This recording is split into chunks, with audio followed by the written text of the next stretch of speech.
오늘은 사도행전 26장 24절로 32절, 27장 1절로 8절의 말씀을 살펴보겠습니다. 먼저 24절에서 32절의 말씀을 같이 읽겠습니다. 바울이 같이 변명하며 베스도가 크게 소리 내어 이르되 바울아 내가 미쳤도다 내 많은 학문이 너를 미치게 한다 하니 바울이 이르되 베스도 각하여 내가 미친 것이 아니요 참되고 온전한 말을 하나이다. 왕께서는 이 일을 아시기로 내가 왕께 담대히 말하노니 이 일에 하나라도 아시지 못함이 없는 줄 믿나이다. 이 일은 한쪽 구석에서 행한 것이 아니니이다. 아그리빠 왕이여 선지자를 믿으시나이까? 믿으시는 줄 아나이다. 아그리빠가 바울에게 이르되 내가 적은 말로 나를 권하여 그리스도인이 되게 하려 하는도다. 바울이 이르되 말이 적으나 많으나 당신뿐만 아니라 오늘 내 말을 듣는 모든 사람도 다 이렇게 결박된 것 외에는 나와 같이 되기를 하나님께 원하나이다 하니라. 왕과 총독과 번이게와 그와 그 함께 앉은 사람들이 다 일어나서 물러가 서로 말하되 이 사람은 사형이나 결박을 당할 만한 행위가 없다 하더라. 이에 아그리빠가 베스도에게 이르되 이 사람이 만일 가이사에게 상수하지 아니하였더라면 석방될 수 있을 뻔하였다 하니라. 사랑하는 성도 여러분, 우리는 평생 살아가면서 참으로 많은 말을 듣고 또 말하기도 하며 살아갑니다. 그러나 이 세상에서 여러분 가장 중요한 말이 무엇인가 한번 생각해 보신 적이 있습니까? 바로 복음입니다. 예수 그리스도에 대한 복음의 말씀보다 세상에 중요한 말씀은 있을 수가 없다라고 하는 사실입니다. 오늘 본문은 사도 바울이 아그리빠 왕과 베스도 총독 앞에서 마지막으로 복음을 전하는 장면입니다. 이들은 이제 사도 바울을 마지막으로 보는 겁니다. 바울은 이제 로마로 떠납니다. 그는 죄수가 되어 쇠사슬에 묶인 상태였지만 그 누구보다도 담대하게 자유로운 영혼으로 예수 그리스도를 증거합니다. 비록 착고에 채워졌지만 그는 자유인이었습니다. 24절에 보면 뭐라고 얘기합니까? 바울아 내가 미쳤도다. 내 많은 학문이 너를 미치게 한다. 이렇게 말합니다. 바울이 복음을 전하자 베스도 총독은 놀라서 소리를 지릅니다. 내가 미쳤다. 왜냐하면 바울의 말이 그만큼 뜨겁고 진지했고 그의 심장을 파고들었기 때문입니다.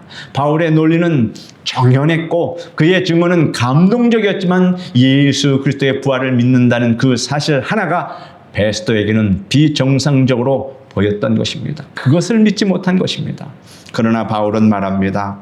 내가 미친 것이 아니요 참되고 온전한 말을 하노라 라고 이야기합니다. 여러분 바울이 미치지 않았으면 바울을 미쳤다고 하는 사람이 미친 겁니다. 그 논리가 성립이 됩니다. 네가 미쳤다. 아니다. 네가 미쳤다. 그러면 명백한 사실은 둘 중에 하나는 미친 겁니다. 여러분 예수 그리스도의 복음을 소유한 사람은 정신 차린 사람이요. 아무리 세상에서 박식하고 똑똑하고 학위가 있고 잘났어도 예수 그리스도의 복음이 없는 사람은 미친 겁니다. 정신 이상자입니다. 정신 이상자가 아니고서는 하나님의 말씀을 믿지 않을 수가 없다라고 하는 것입니다.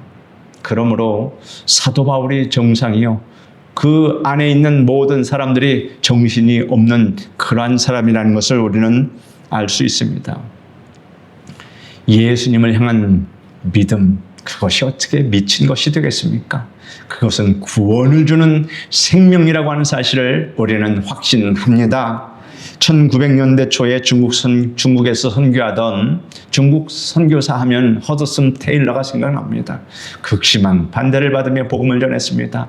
어떤 사람들은 그가 중국어를 배우고 중국식 옷을 입는 모습을 보며 서양 사람이 저렇게까지 하다니 미쳤다 이렇게 말합니다. 그러나 그 미친 열정이 수십만의 중국인의 마음을 열었습니다. 바울도 허드슨 테일러도 복음을 위해 미쳤다는 오해를 기꺼이 감수하면서 이렇게 복음을 전했다. 예수님께 미친 사람을 옛날에 뭐라고 불렀습니까? 여러분 잘 아실 겁니다. 예수쟁이. 예수쟁이. 여러분, 그러나 우리는 정말 예수쟁이가 되어야 합니다. 예수쟁이 한번 돼보지 않고 주님 앞에 서면 주님이 칭찬하시겠습니까? 우리는 예수님께 미친 게 아니라 예수님께 온 정신을 다 쏟아서 예수님을 섬겨도 부족합니다. 우리의 생명을 살려주시고 우리를 영원히 천국에서 살려주시는 그 사건, 그 은혜를 우리에게 주셨는데 그거보다 더 큰 은혜를 우리가 찾을 수가 있겠습니까? 그러므로 예수쟁이가 되지 않는 그것이 참으로 불행하다라고 하는 사실입니다. 그러므로 예전에는 그 예수쟁이가 참 비난의 말인데 지금 우리는 말씀을 깨닫고 있는 우리는 그 예수쟁이가 얼마나 영광스러운 말인지 우리는 다 예수쟁이가 되어서 하나님의 사랑을 받고 하나님의 칭찬과 면류관을 받게 됨을 여러분 아시기를 바랍니다. 혹시 나는 복음 때문에 예수 믿는 것 때문에 오해받는 것을 두려워하지는 않는가? 사람들이 나를 이상해 볼까 두려워 복음을 말하지도 못하는 것은 아닌가? 이런 생각을 한번 해볼 필요가 있습니다. 26절에 이 일은 한쪽 구석에서 행한 것이 아니니다 라고 담대하게 바울이 말합니다. 이 일은 예수 그리스도의 그 십자가, 그 고난, 그것이 한쪽 구석에서 이루어진 것입니까? 법정에서 정식으로 이루어졌고 모든 유대인들이 다 눈으로 봤고 증거자가 십자가에 못 박아라 못 박아라 그렇게 외쳤지만 그들이 증거자 아니겠습니까?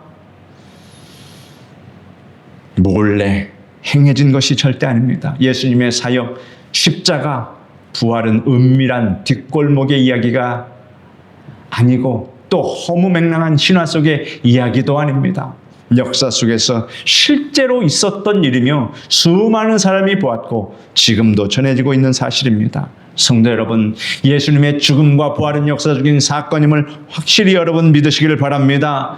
그런데 이때 당시를 생각해 보십시오. 지금 말하는 게 아니라 바로 사도 바울이 복음을 전하는 그때 당시를 생각해 보십시오. 로마 총독 본디오 빌라도 앞에서 신문을 받았고 공적으로 십자가에 달리셨으며 부활 후 500명 이상에게 나타나신 지가 얼마 지나지 않았습니다.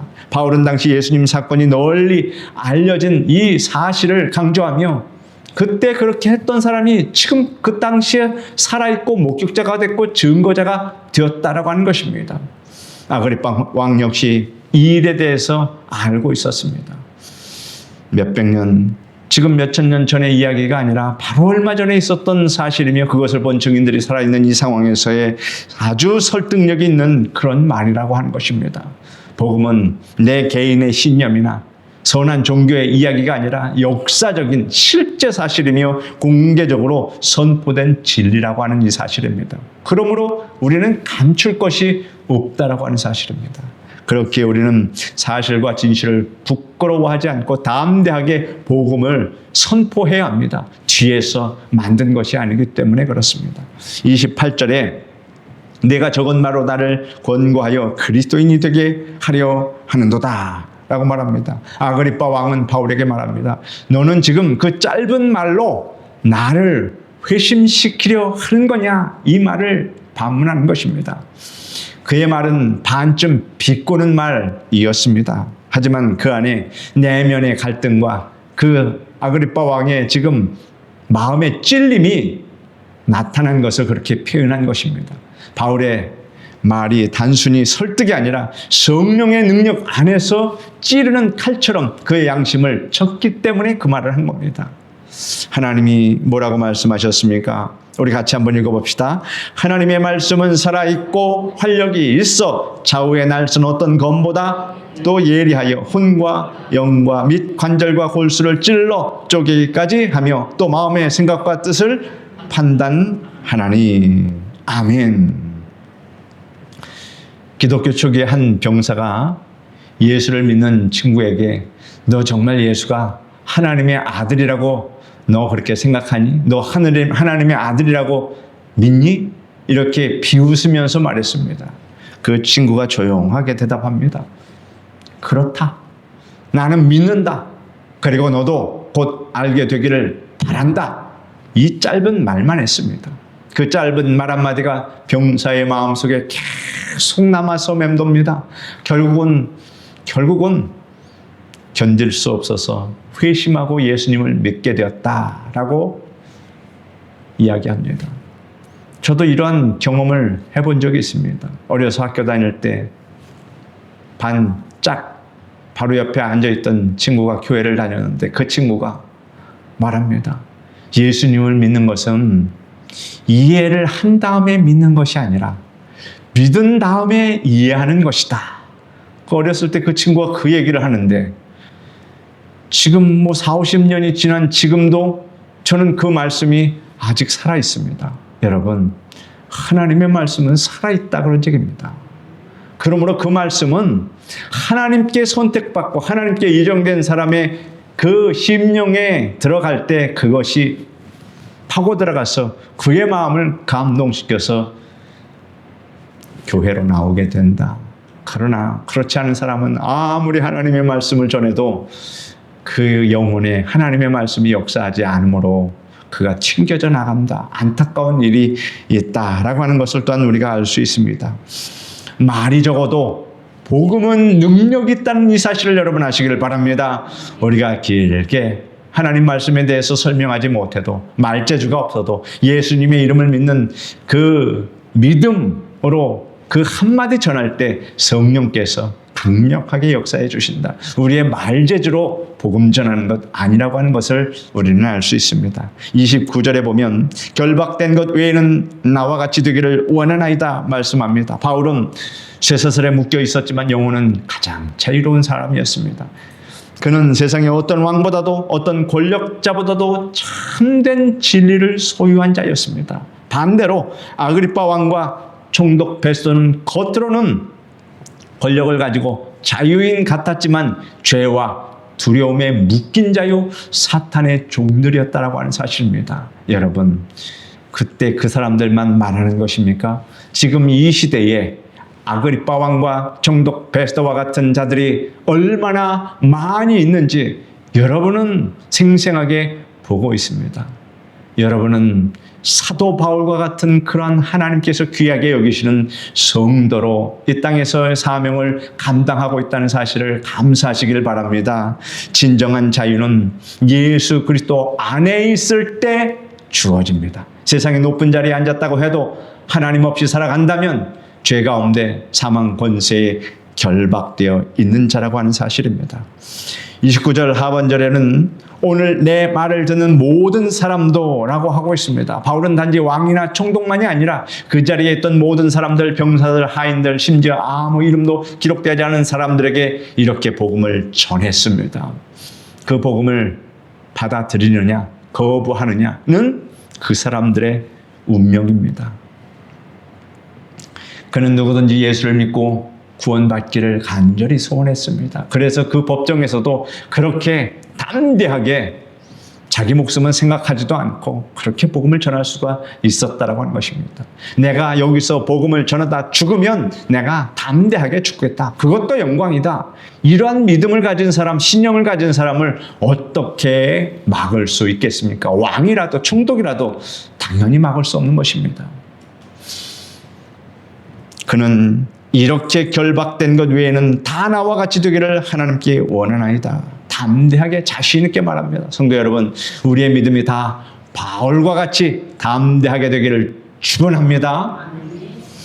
왕과 총독은 바울의 말을 듣고 그들이 말합니다. 이 사람은 죄가 없다. 심지어 아그리파는 가이사에게 그가 만약에 상수하지 않았더라면 석방되었을 것이다. 이렇게 말합니다. 그러나 그들은 그의 무죄를 알면서도 복음 말씀은 붙잡지 못했습니다. 그날 그 자리에 있었던 자들은 복음을 듣고도 거절한 자로 성경 말씀에 기록되게 되었습니다. 얼마나 수치가 됩니까? 보라, 지금은 은혜 받을 만한 때요. 보라, 지금은 구원의 날이로다 하신 이 말씀을 여러분, 우리 이웃과 우리 가족에게 여러분 전하시길 바랍니다. 지금 아니면 언제가 될지, 그 다음에 은혜를 받게 될지 그 보장은 아무도 못한다는 사실입니다. 여러분, 복음을 들었을 때 은혜 받지 않으면 기회가 다시 없을 수도 있다라고 하는 이 사실을 우리는 잘 알아야 합니다. 우리 찬송가 288장 우리 한번 같이 부르겠습니다.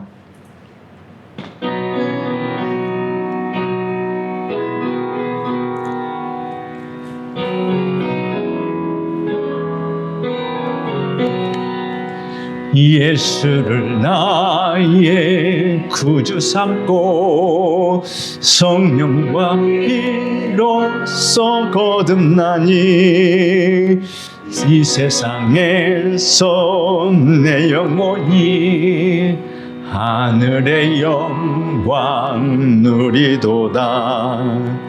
이것이 나의 간증이요, 이것이 나의 찬송일세.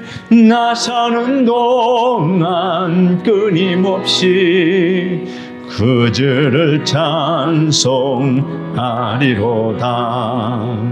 온전히 주께 맡긴 내 영, 사랑의 음성을 듣는 중에 천사들 왕래하는 것과 하늘의 영광 보리로다.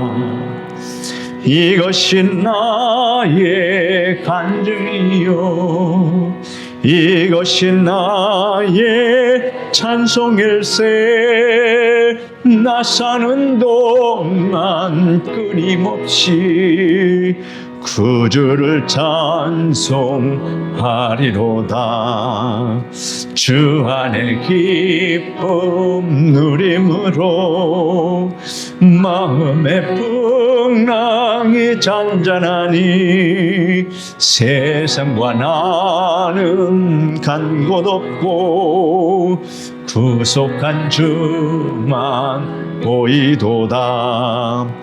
이것이 나의 간증이요, 이것이 나의 찬송일세. 나 사는 동안 끊임없이 그 주를 찬송하리로다.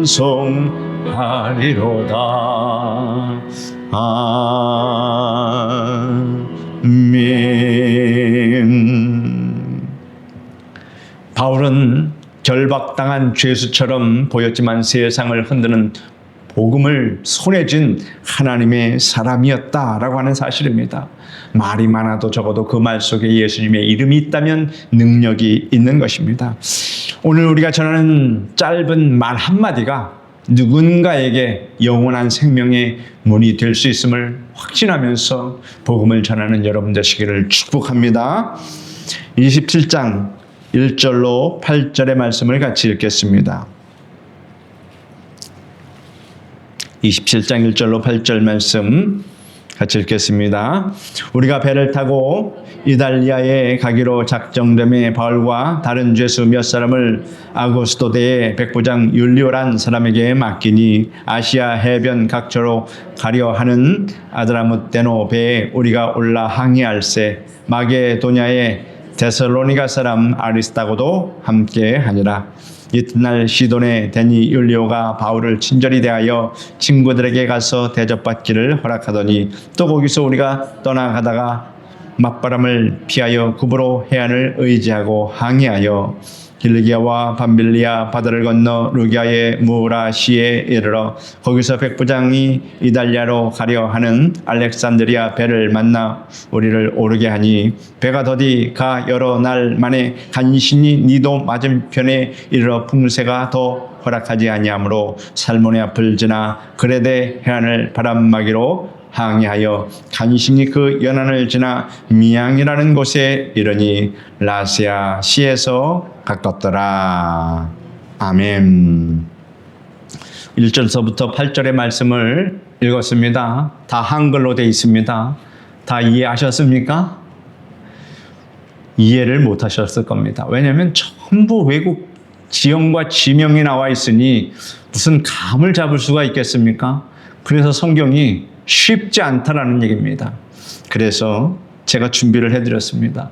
지도 보이십니까?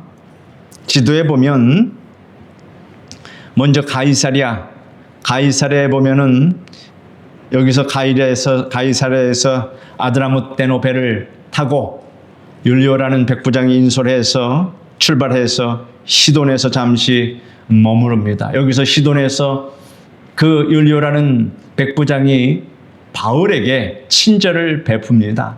친구를 만날 수 있다. 그래서 잠시 친구를 만나고 출발했는데 보면 여러분 지금 로마는 여기 있습니다. 여기서 이렇게 항해해서 가면 됩니다. 그런데 이렇게 지중해 중앙을 통과하지 못하고 지금 가는 것은 이 소아시아 지역, 길리기아, 밤빌리아 이 해안 지역을 따라서 구브로 해안을 따라서 이렇게 갑니다. 왜 그럴까요? 맞바람이 심했고 오늘 비가 많이 왔는데 한때는 비가 엄청나게 바람으로 휘몰아친 적이 있습니다. 대바다에서 그러한 풍랑을 만나면 자그만 배가 견딜 수가 없으니 그 바람이 강해서 이렇게 해안 지역으로 지금 돌아가고 있는 것입니다. 그래서 여기 보면 무라에서 이제 이것은 소아시아로 가는 아드라무떼노는 소아시아로 가는 배인데 이 무라항에서 이제 이달리아로 가는 알렉산드리아호 배로 바꿔 탑니다. 그래서 출항을 하는데 바람이 심하니 겨우 니도를 거쳐서 이곳 그레데 섬, 이 해안 밑에서 여기 미항이라는 곳에 여기 보면 미항이 그레데 섬이 빨간 점이 있는 이 미항에 겨우 안착했다. 거기에는 바로 라세아 시가 가까이 있다. 성경은 그것으로 마지막에 끝을 냅니다.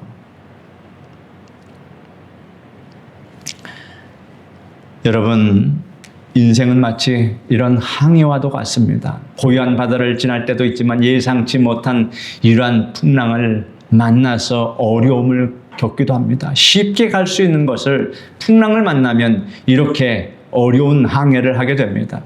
오늘 본문은 바울이 로마로 압송되는 여정 중에 있던 항해의 그 첫 장면이 이제 시작되는 것입니다. 바울은 이제 그 법정을 떠나서 로마 행을 떠나고 있습니다. 바울이 태운 배가 로마로 가는 여정 중에 만나는 거센 바람 속에서 하나님께서 어떻게 이제 인도하시는가, 이것을 우리가 배우게 될 것입니다.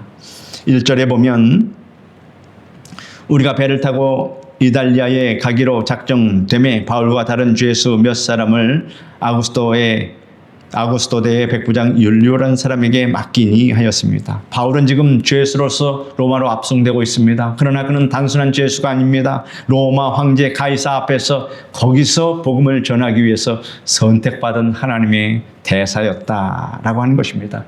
겉보기에는 결박된 죄인 같지만 실제로는 하나님의 섭리 안에서는 로마 선교의 사명을 받은 자였다라는 것을 우리는 알 수 있습니다.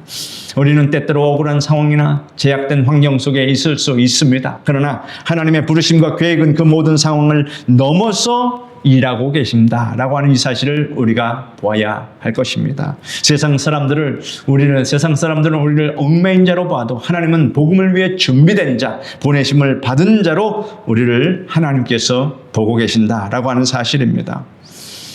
조선의 여러분 선교 초창기에 여러분 아시는 이 토마스 선교사가 있었습니다.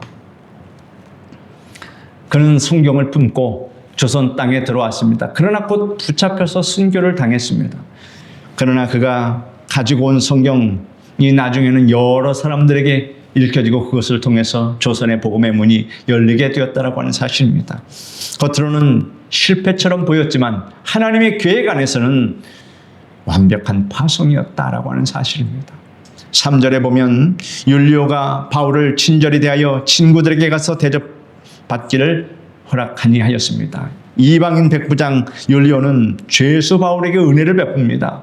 바울이 친구들을 찾아가서 위로를 받고 도움을 받도록 허락한 것은 여러분 단순한 일이 아닙니다.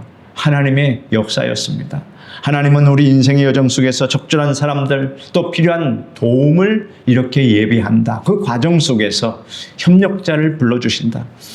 어려운 상황 가운데 있을지라도 하나님은 사람들을 통해서 우리에게 길을 열어주신다. 그러므로 여러분, 그러한 하나님의 손길을 우리가 느껴가면서 사역을 하면 참으로 즐겁고 행복합니다. 율리오는 여러분 로마 군인의 백부장이었습니다. 그런데 군율에 따라서 죄수를 놓아준다는 것은 있을 수 없는 일입니다. 그건 매우 위험한 일입니다. 도망가면 어떡합니까? 그가 책임져야 되는데.